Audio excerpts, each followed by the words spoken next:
Everyone, welcome back. We in the previous class were studying about the types of lipid. In lipids, we have completed simple lipids, wherein we did see that simple lipids are further classified into triglycerides and waxes. Further, what have we seen in the difference between the triglycerides and waxes?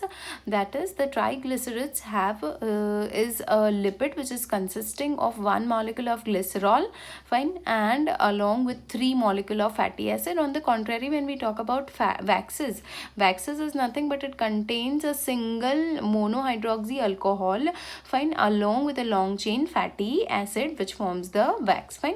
Now we will see the difference between the types of triglycerides. So when we talk about the types of triglycerides, basically triglycerides are of two types, fats and oils, fine. तो fats की बात करेंगे तो fat क्या होता है? ऐसे triglyceride जो सॉलिड होते हैं रूम टेम्परेचर पे, उसको हम बोलेंगे fat. All the fatty acid in its composition are saturated. जितने भी फैटी एसिड होते हैं फैट्स के अंदर वो सैचुरेटेड होते हैं. ये ध्यान रखना, फैट्स के अंदर जो फैटी एसिड होते हैं फाइन वो सैचुरेटेड होते हैं. सैचुरेटेड मतलब में उसमें कोई भी डबल बॉन्ड नहीं होता. And mostly having long chain. Saturated के साथ साथ होते हैं लॉन्ग चेन वाले, फाइन. बटर है, घी है, एनिमल फैट है, वेजिटेबल घी है, उसको सारे को हम बोलेंगे fat. On the contrary oils किसको बोलेंगे? The oils are liquid at room temperature. Oil कैसे होते हैं? रूम टेम्परेचर पे लिक्विड होते हैं, फाइन. और 1, 2 और all the fatty acid in its composition are short और लॉन्ग. इसमें सारे लॉन्ग होते हैं, इसमें शॉर्ट हो सकते हैं या तो लॉन्ग हो सकते हैं, फाइन. Of unsaturated nature. और उसका नेचर कैसा होता है? अनसैचुरेटेड नेचर होता है. इसमें होते हैं सैचुरेटेड, इसमें होते हैं अनसैचुरेटेड, और जिसकी वजह से वे होते हैं लिक्विड फॉर्म में. जैसे कि ग्राउंडनट ऑयल है, कोकोनट ऑयल है, फिश लिवर ऑयल है, फिश कॉड लिवर ऑयल है, वगैरह वगैरह. ये सारे ऑयल्स में इंक्लूड होते हैं. और फैट में होते हैं तो बटर, घी, एनिमल फैट, वेजिटेबल घी, एट्सेट्रा एट्सेट्रा, फाइन. नाउ तो आपको डिफरेंस समझ में आ गया होगा. Simple, complex and steroid lipid. Simple lipid में होते हैं ट्राइग्लिसराइड और वैक्सेस, और ट्राइग्लिसराइड्स के फर्दर हैं फैट और होते हैं ऑयल. तो दोनों में ग्लिसरॉल होता है और साथ ही साथ 3 फैटी एसिड होते हैं. बट इनमें जो फैटी एसिड होते हैं वो सैचुरेटेड होते हैं, और इनमें फैटी एसिड जो होते हैं वो कैसे होते हैं? अनसैचुरेटेड होते हैं, फाइन. यस.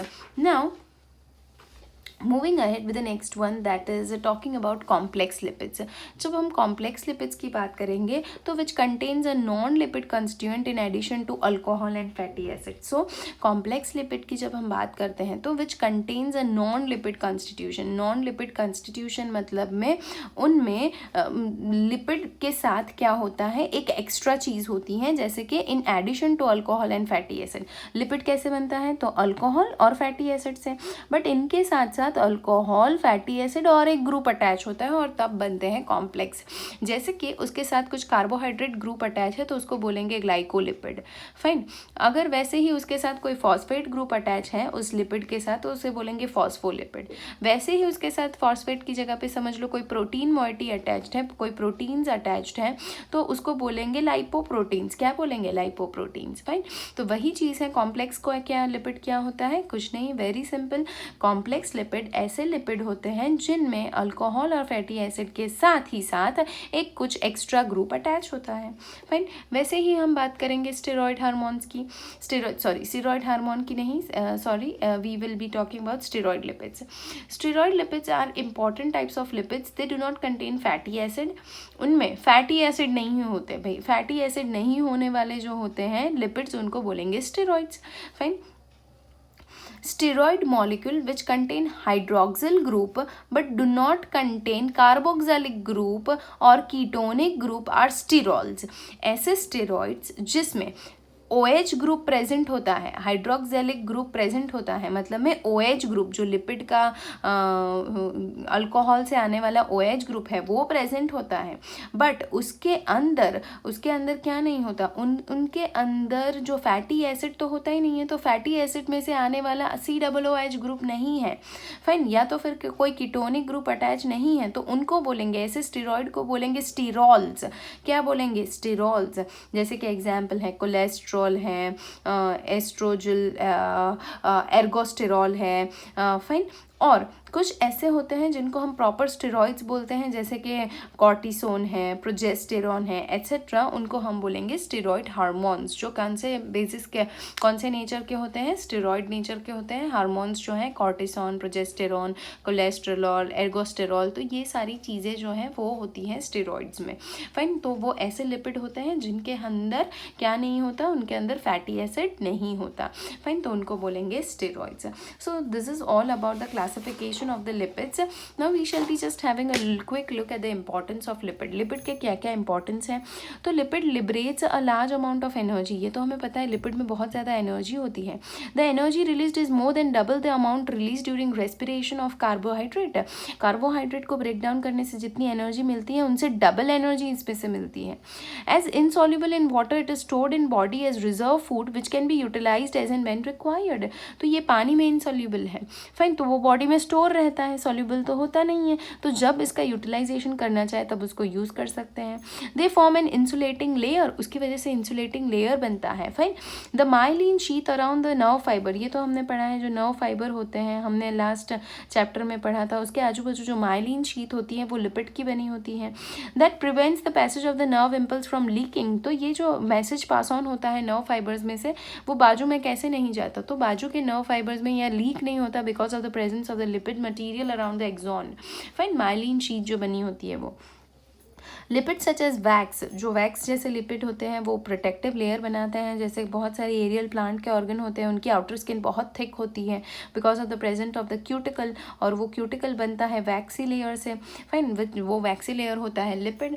फाइन, लिपिड जो होता है it also act as a structural component of the cell organelle. Cell organelle की बात करें तो सेल मेम्ब्रेन की भी बात कर लो, समझ लो, the cell membrane is made up of lipids and proteins. तो इसमें बहुत सारे लिपिड्स होते हैं, जैसे कि यस ऐसे करके पूरे में प्रेजेंट रहते हैं। फाइन, लिपिड्स और प्रोटीन से बने होते हैं, तो बेसिकली यस ये क्या है, तो लिपिड्स हैं। Fine, it is also the structural component of the cell organelle. Cell के जो ऑर्गेनल होते हैं, जैसे कि माइटोकॉन्ड्रिया की मेम्ब्रेन है, क्लोरोप्लास्ट की मेम्ब्रेन है, ल्यूकोप्लास्ट है, सारी की सारी जो सेल ऑर्गेनल्स होते हैं, न्यूक्लियस हैं वगैरह वगैरह, उनकी जो मेम्ब्रेन होती हैं उनमें भी लिपिड से उनकी मेम्ब्रेन बनी होती हैं, लिपिड और प्रोटीन से। फाइन, साथ ही साथ बहुत सारे ऐसे कंपोनेंट होते हैं अपने सेल के अंदर जिनमें लिपिड प्रेजेंट होता है, तो लिपिड के ये बहुत, और जैसे कि हमने ऊपर ऊपर बात कर ली, तो those are the importance of lipids. Fine. Now, so basically we have completed till now, that is we have studied about proteins, we have studied about carbohydrates, and we have even completed lipids, the structure of the lipids, along with the classification, that is it is divided into saturated and unsaturated, which is further classified into simple, complex and steroid lipids, which is further classified, and the importance of lipid. So we in the coming class shall start with a very important and very important thing from the point of view of biology, that is nucleic acids. And nucleic acids are nothing but, what are the nucleic acids? Those are DNA and RNA, that is deoxyribonucleic acid and ribonucleic acid. Fine, deoxy ribonucleic acid, and similarly we have ribonucleic acid. Fine, so basically ये जो दोनों होते हैं, जो हमारे cell के अंदर present होते हैं, हमारे न्यूक्लियस में बनते हैं, ये जो डीएनए है वो प्रेजेंट होता है, फिर आरएनए बनता है उसमें से, वो बेसिकली क्या है, तो न्यूक्लिक एसिड। अब हमें वही चीज़ पढ़नी है कि भाई ये जो न्यूक्लिक एसिड है वे बनता क्या है, उसका छोटे से छोटा मोनोमर क्या है, उसके छोटा से छोटा यूनिट क्या है। जैसे कि प्रोटीन का सबसे छोटा यूनिट होता है अमाइनो एसिड। फाइन, तो वो हो गया उसका सबसे छोटा मोनोमर। वैसे ही कार्बोहाइड्रेट का होता है कोई भी मोनोसैकेराइड, समझ लो ये ग्लूकोज की चेन है स्टार्च में, तो ग्लूकोज उसके मोनोमर हो गया। वैसे ही हम बात करते हैं न्यूक्लिक एसिड की, तो उसका मोनोमर क्या है हम पढ़ेंगे, which is a little bit complicated but very interesting topic to study. We shall be starting with the nucleic acid in the coming class. Thank you.